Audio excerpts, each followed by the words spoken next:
Bueno, entonces, si estamos todos, vamos a comenzar. ¿Se me escucha bien? Nacha, préstame su celular. De bien. ¿Bien? Bueno. Bueno, entonces, para hoy tenemos el tema de los 5 centros de la máquina humana y sus funciones. Y como a mí me gusta mucho usar imágenes para graficar ideas, como algunos ya habrán visto, por ahí les puse esa imagen de una máquina humana pensando. Bien. Entonces, para hoy lo que vamos a ver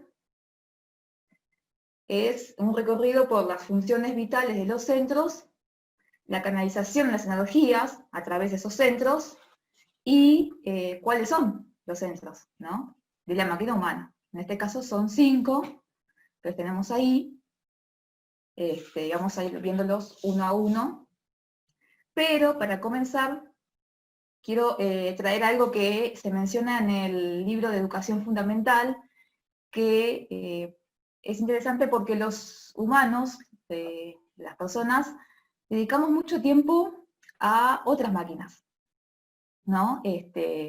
Pasamos muchas horas e incluso años dedicando tiempo a crear máquinas, a estudiar los que otros crearon, y también para perfeccionar esas máquinas, ¿no? Ya sean desde autos, computadoras, naves espaciales, bueno, hoy en día todo lo que es dispositivo tecnológico, nos dedicamos mucho tiempo a crear, perfeccionar, en fin.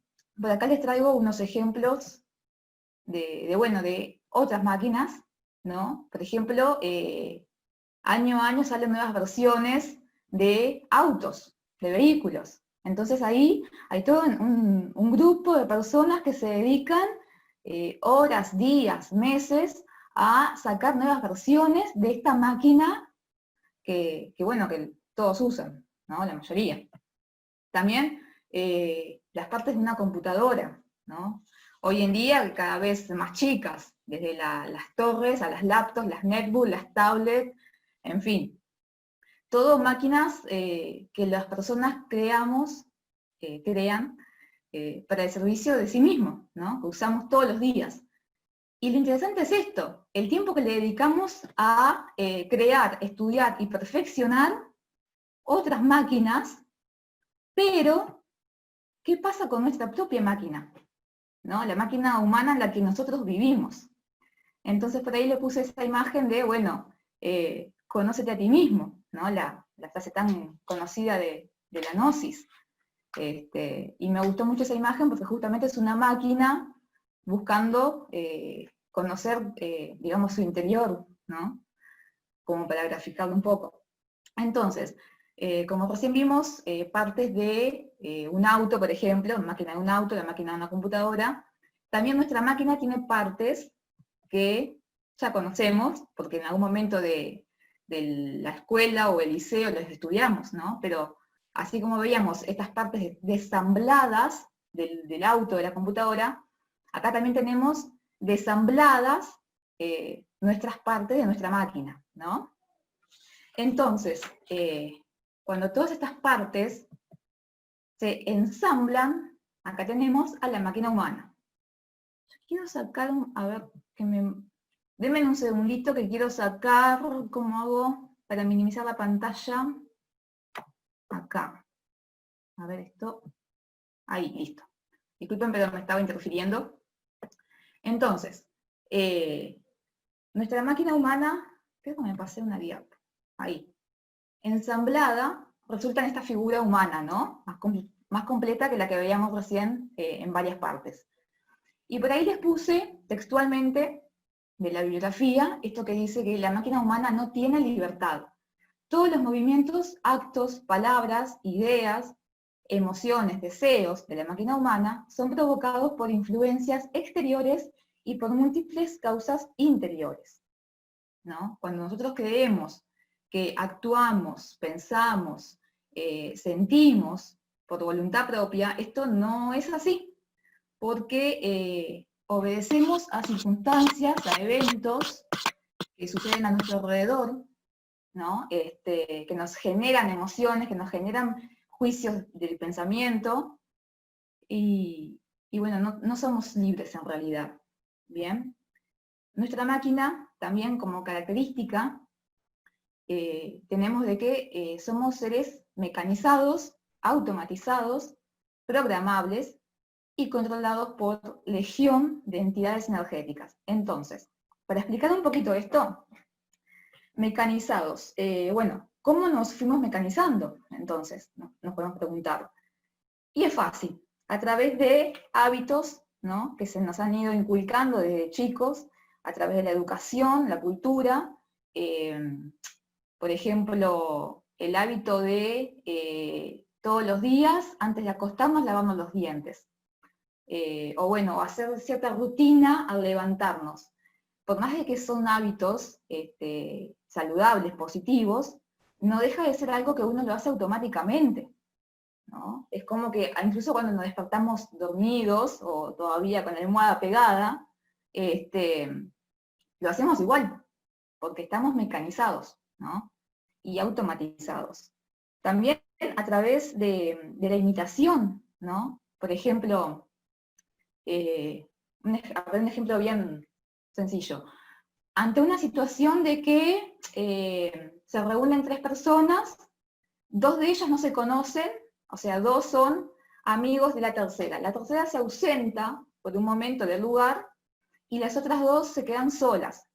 Como no se conocen, de repente no hablan entre sí y se quedan ahí como un poco incómodos, pero cuando uno agarra el teléfono, el otro hace lo mismo, ¿no?, automáticamente.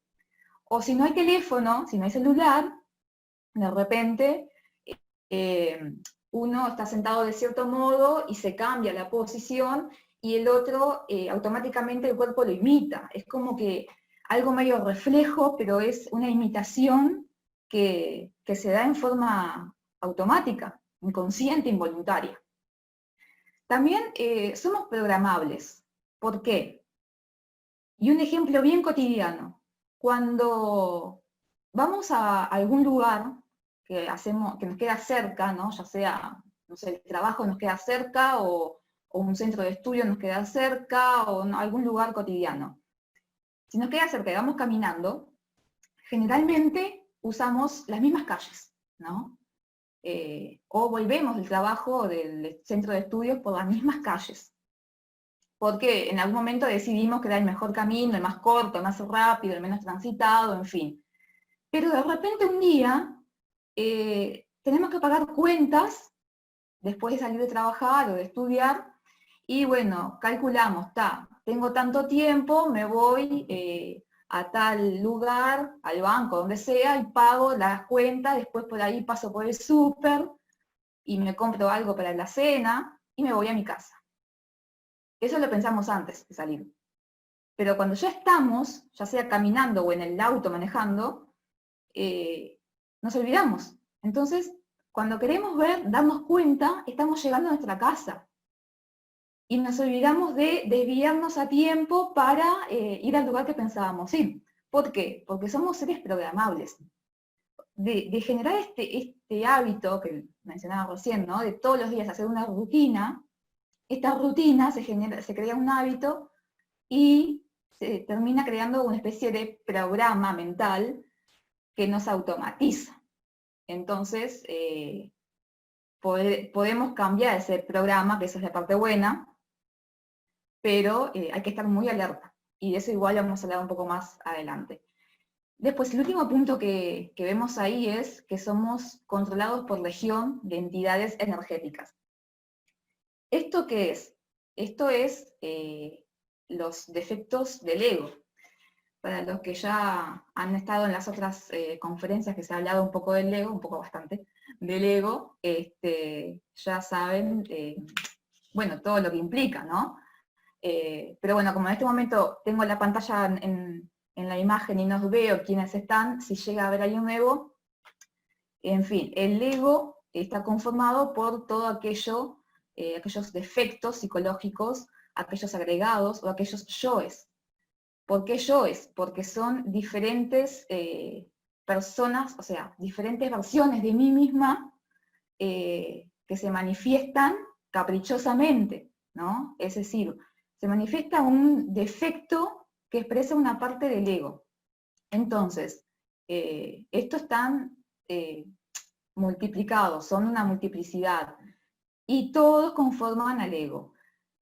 Y a su vez están comandados por algunos más grandes que son la cabeza de legión, que son el líder. Entonces, por ejemplo, en el caso no sé, en el tráfico, ¿no? Es muy común que vaya la gente manejando y alguien frenó de golpe, el que viene atrás le frena encima, y ahí ya se está manifestando la ira o la rabia, o bueno, alguno de ellos, dependiendo del grado, ¿no? Porque ya se siente esa emoción negativa de querer bajarse del auto y agarrarlo de otro a piñas de repente, o simplemente de insultarlo. Pero ahí tenemos a un yo, a un defecto psicológico, a una parte del ego manifestándose a través de una emoción negativa, ¿no? En esa situación, en esa circunstancia. Que es, eso tiene que ver con los eventos exteriores, ¿no? que recién mencioné brevemente, cuando obedecemos justamente a lo que pasa a nuestro alrededor de forma inconsciente, ¿no? Sentimos, pensamos, actuamos en base a cosas que vemos del mundo exterior y cosas que nos dominan internamente. Entonces, estamos controlados por una multiplicidad de defectos constantemente y no nos damos cuenta. Y bueno, además de las impresiones que nos llegan del mundo exterior, ¿no? Entonces, esto tiene que ver con la legión de entidades. Pero bueno, ahora vamos a pasar a los centros en sí. En realidad nosotros tenemos 7 centros, ¿no? Pero los dos que ven ahí arriba, ellos se manifiestan en otros planos, en el plano astral y en el plano mental. Por lo cual, los 5 centros de la máquina humana son estos: intelectual, motriz, emocional, instintivo y sexual. ¿Bien? Que son los que ven en el gráfico, ¿no? Entonces, como características, estos centros. Ahí ven que dice centros de gravedad. Eso significa la ubicación. El centro de gravedad es la ubicación del centro de nuestra máquina humana. Estos centros se encargan de, como ven, pensar, actuar, sentir, desear, crear, ¿no? A grandes rasgos se dedican a ello. Pero además tienen otra característica, que es que cada uno tiene diferentes velocidades.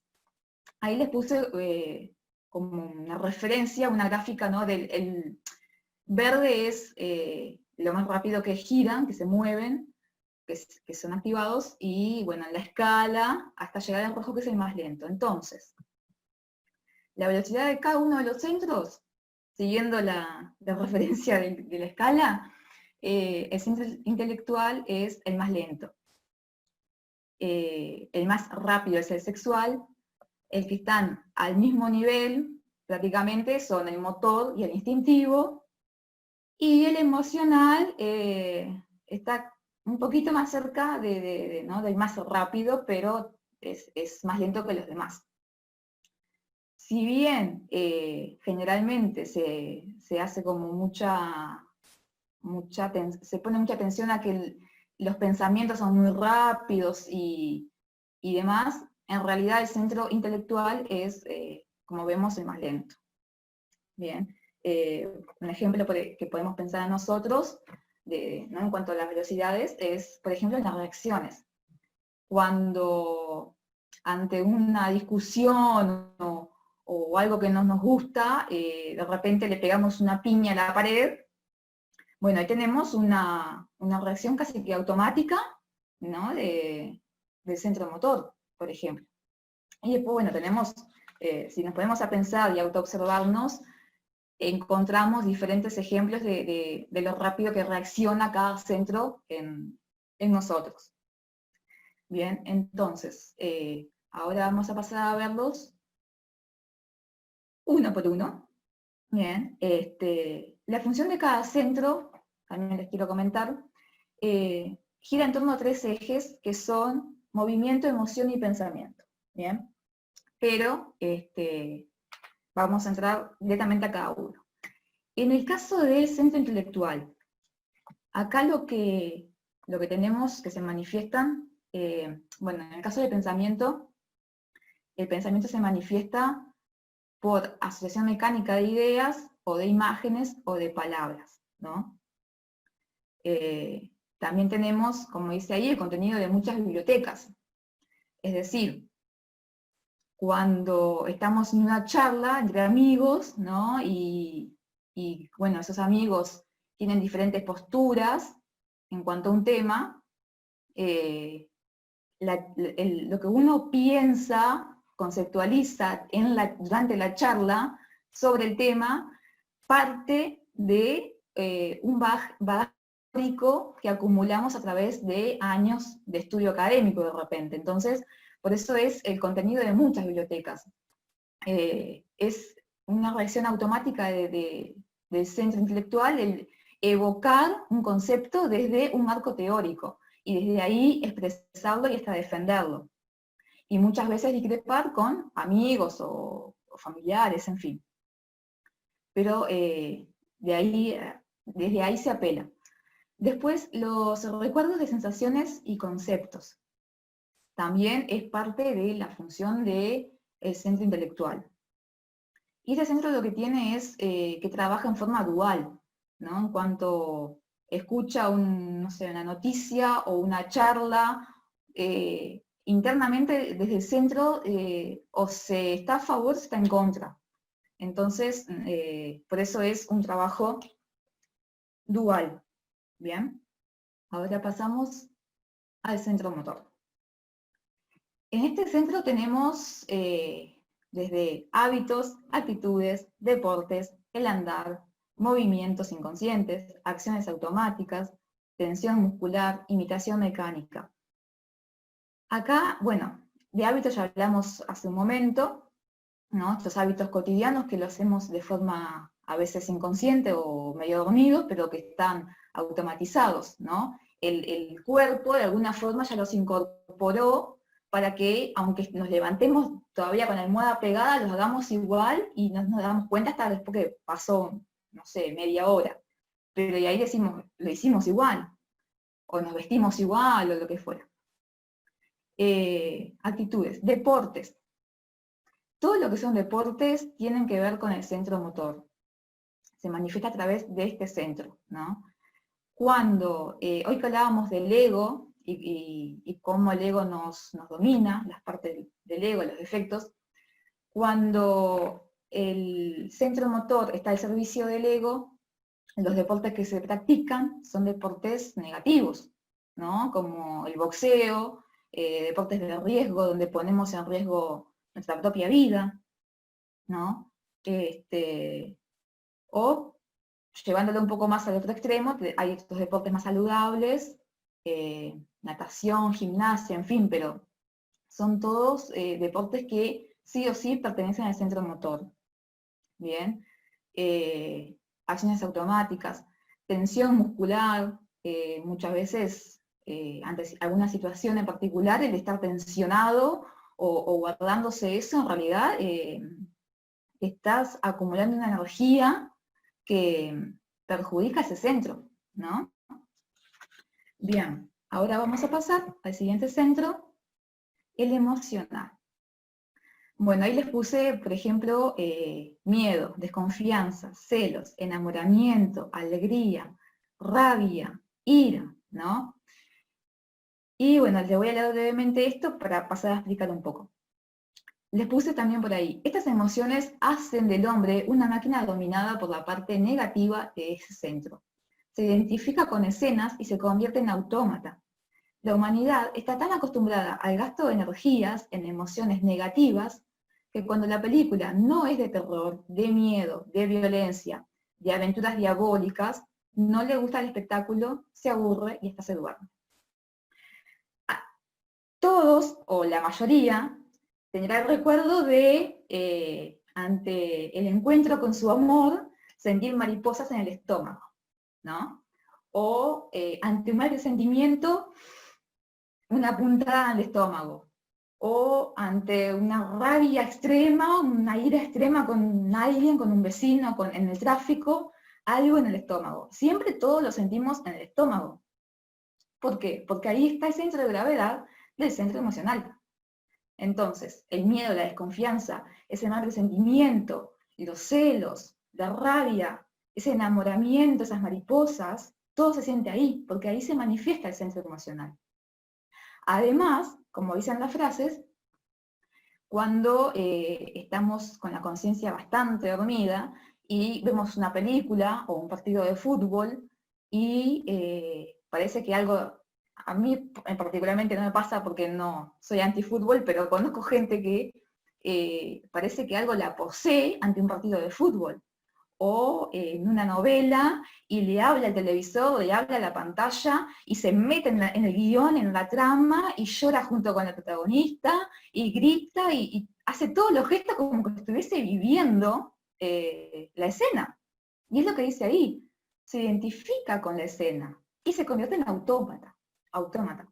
Porque además, después que termina la película, la novela o el partido, sigue el resto del día o de la semana comentando, recordando y sintiendo la misma emoción. Queda como con eso ahí, trancado, y sigue pensando, y sigue enojado, y sigue, o triste, según, ¿no?, lo que haya visto.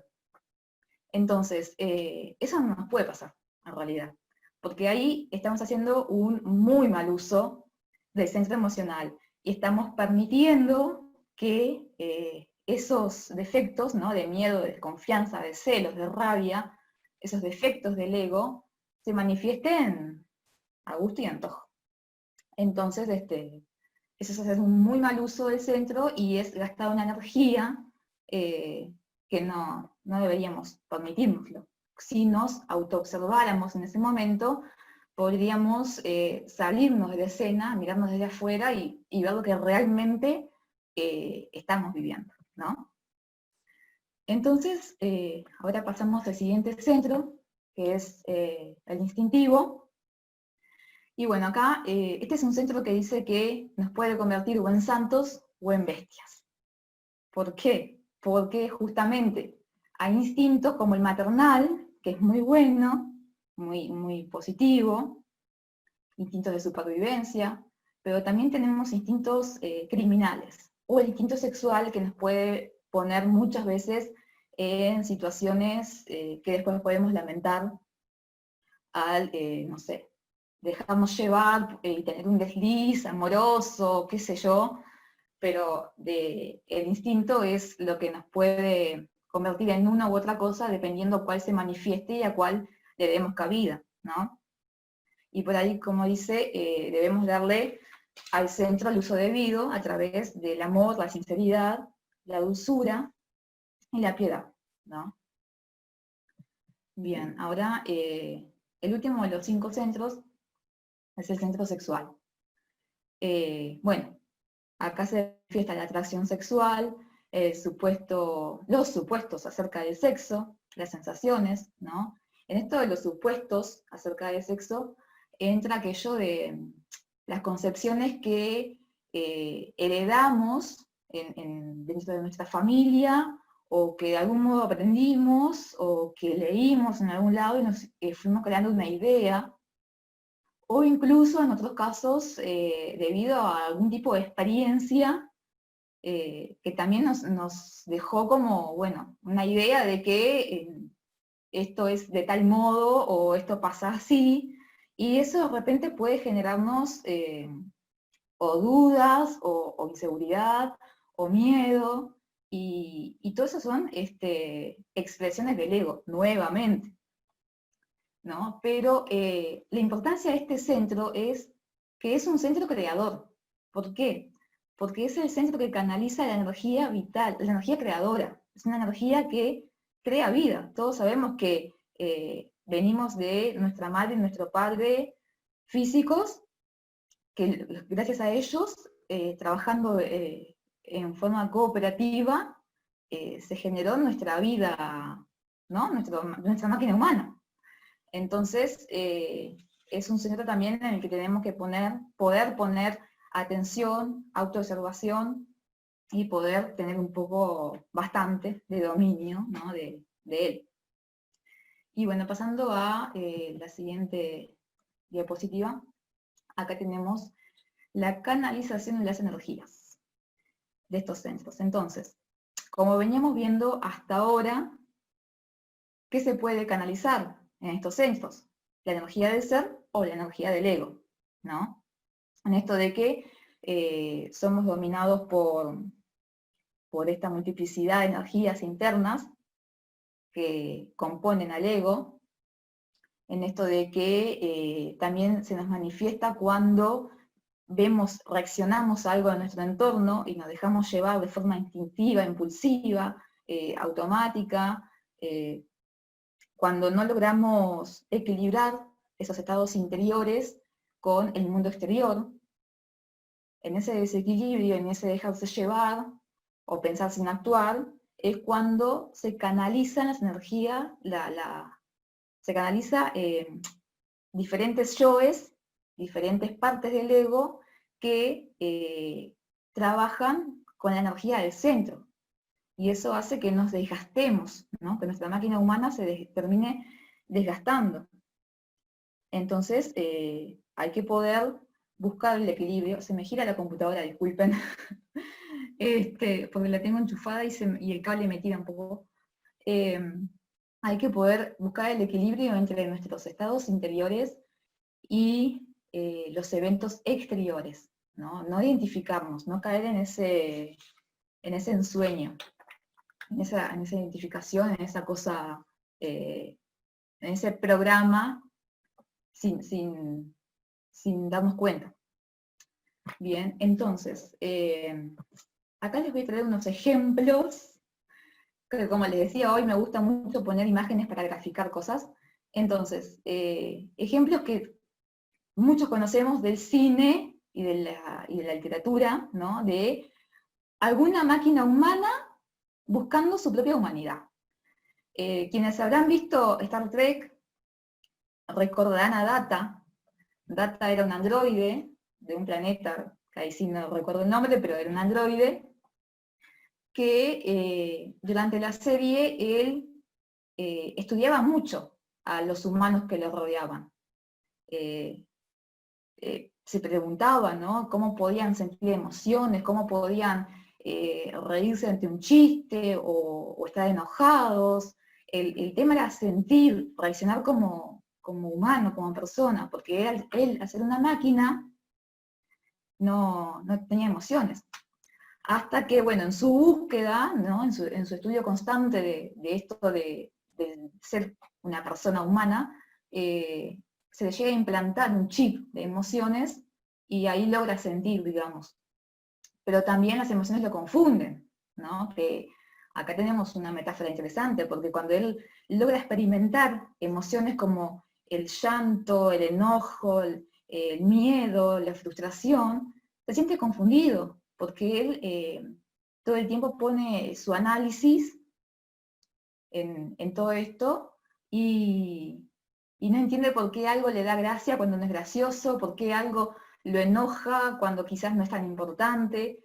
Y esto, si lo llevamos a nuestro plano, ¿no? O sea, de nosotros los humanos reales, tiene que ver con las emociones que se manifiestan, que son emociones del ego, emociones negativas, y que cambian constantemente de momento a momento. Que en Data, por ejemplo, era lo que él no entendía, por qué le pasaba eso. Si bien era lo que él quería, ¿no? El sentirse humano, no entendía las emociones, ese tipo de emociones. Esto es interesante. Después, otro ejemplo de otra máquina buscando su humanidad es Andrew, del Hombre Bicentenario, una película muy, muy conocida, ya bastante pasada en años. Andrew también. Él buscó su humanidad, él buscó convertirse en una persona, él buscó enamorarse, tener una casa, un hogar con una compañera y finalmente envejecer.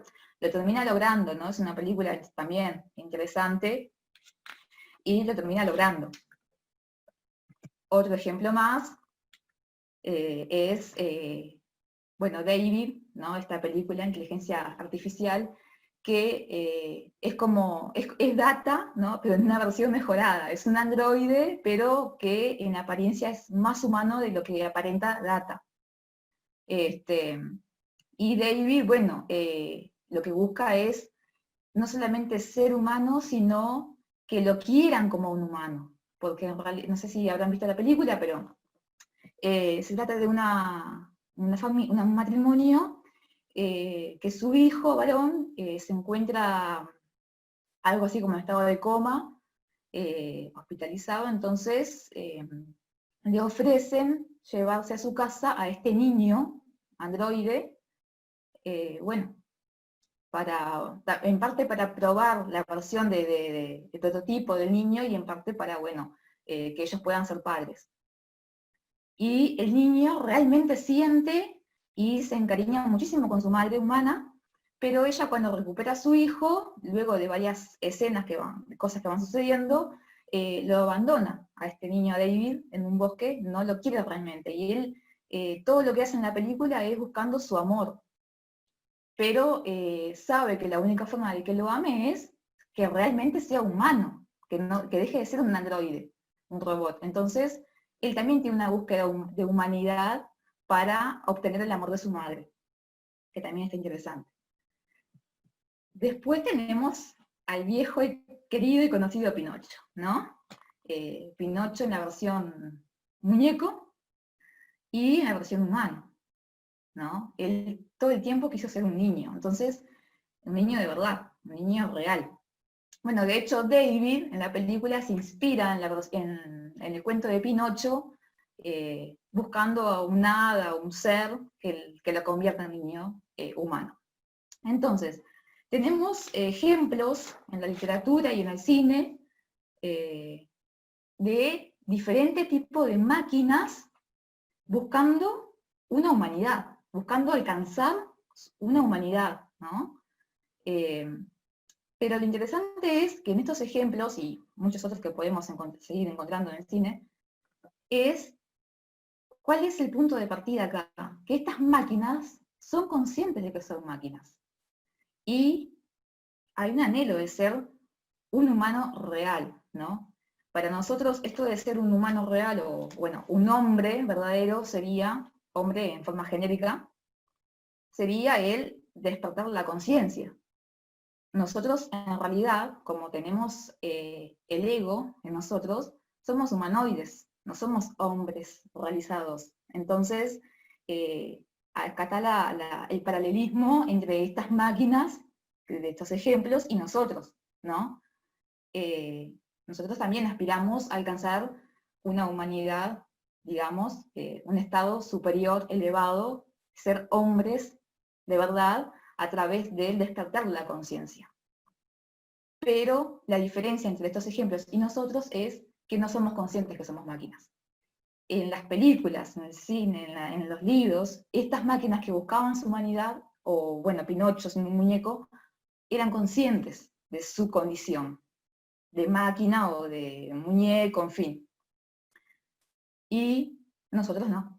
Nosotros tenemos que poder empezar a darnos cuenta de que sí, somos máquinas que necesitamos liberarnos de este ego, ¿no? Despertar nuestra conciencia hasta llegar a ser hombres de verdad y dejar de ser humanoides, dejar de ser máquinas automatizadas, mecanizadas, programadas, porque si no, nos va a pasar como a Data, que Data tenía un programa que no sentía emociones y a través de ponerle un chip de emociones, cambia su programa, pero sigue siendo una máquina. Nosotros como somos programables, como veíamos hoy, no podemos cambiar de programa, porque seguiríamos siendo máquinas. Tenemos que eliminar eso, porque el programa es otra parte del ego, que nos engaña también, ¿no? Y nos hace creer que si cambiamos de programa, mejoramos. Pues no. En nuestro caso, tenemos que partir de ser conscientes de que somos máquinas y trabajar para despertar la conciencia, ¿no? Por eso el conocerte a ti mismo, por eso en esta frase aquella imagen inicial de la máquina mirando el cráneo. Bien, y acá tenemos, bueno, cómo equilibrar nuestra máquina humana. Algunos tips bastante importantes, ¿no? Y primero es autoobservarse para controlar las expresiones del ego. En esto que les mencionaba hoy, de cuando miramos una película, una novela, un partido de fútbol, o vamos en el tráfico está insoportable, el no identificarnos, el poder decir, bueno, ¿quién soy en este momento? Observar, autoobservarnos en la situación y ver a ver qué se está manifestando en ese momento, ¿no? El no identificarse con las situaciones y circunstancias va de la mano con el primer punto. No caer en ese ensueño, en esa fascinación, cuando sentimos esas emociones junto con la situación. El capturar cada emoción negativa en el momento que aparece. Entonces, si podemos capturarla en ese momento, darnos cuenta qué tipo de emoción es y que viene de una parte del ego, entonces no llegaríamos al punto de identificación con la escena o con la situación. Y este punto me hace recordar a otro ejemplo del cine, en una de las películas de Harry Potter, cuando les enseñan un hechizo que se llama Ridiculous, que no sé si alguno la vio esa película, hay un Bogart, una energía negativa, ¿no? Un Bogart adentro de una especie de caja, un cofre, una cosa así, que el Bogart lo que hace es alimentarse del miedo que tiene una persona, ¿no? Por ejemplo, si alguien le tiene miedo a las arañas, que pasa en la escena, el Bogart siente ese miedo, se alimenta del miedo de la persona y se convierte en una araña, pero gigante. Y si alguien tiene miedo, no sé, a lo que sea, el Bogart se alimenta de ese miedo y se convierte en el miedo. Entonces, el hechizo se trata de capturar esa emoción en el momento en que aparece, o sea, a ese Bogart, y a través del hechizo Ridiculous, quitarle ese peso, ¿no? Esa carga que implica ese miedo y ridiculizar ese miedo, ese Bogart, para vencerlo. Bueno, no sé si quedó muy clara la idea, pero el ejemplo, pero me hizo acordar a esa escena, esto de capturar cada emoción. Bueno, luego tenemos aprender a cambiar de centro cuando alguno se sobrecarga, ¿no? Por ejemplo, si ya sea mirando televisión, un partido, en el tráfico, en una discusión, lo que sea, estamos sintiendo una emoción negativa, de esas que, como les mencionaba hoy, la sentimos en el estómago, ¿no? En el centro emocional. Bueno, buscar la forma de cambiar de escena, ¿no? Por ejemplo, poner música clásica o alguna música que nos alegre, o ponemos a hacer algo práctico, pasamos del centro emocional al centro motor, de repente, salir a caminar, hacer otra cosa que tenga que ver con otro centro que se manifieste. O cuando estamos por horas estudiando, leyendo mucho, trabajando mucho la mente, el centro intelectual, lo mismo, buscar otra actividad que se manifiesta a través de otro centro para buscar un poco, no sobrecargar a uno y equilibrar a la máquina. La meditación y la mantralización, por supuesto, siempre va a ser una de las mejores formas de equilibrar nuestra máquina, porque tiene beneficios para todos los centros. Bueno, como les decía recién, escuchar música clásica, irse a un parque, al mar, a algún lugar donde haya naturaleza, bueno, si hace calor, si está lindo el clima, de poder descalzarnos, sentarnos en el pasto, descalzos, sintiendo el suelo, los pajaritos, el aire, el sol en la cara, ¿no? La madre naturaleza nos nutre siempre. Salir a caminar, ya lo dije, bien. Así que bueno, por acá ya estaría todo. Aquí les dejo la bibliografía.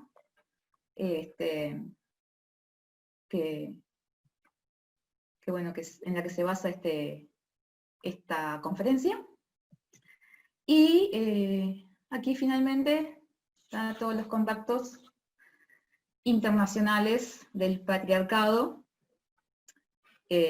bueno, en Ecuador, acá en Uruguay, en Argentina, también en Colombia, en Bolivia, bien, Perú, Ecuador. Doy un poquito de tiempo para que vayan viendo, que ya lo hemos visto otras veces. Y bueno, eso sería todo por hoy.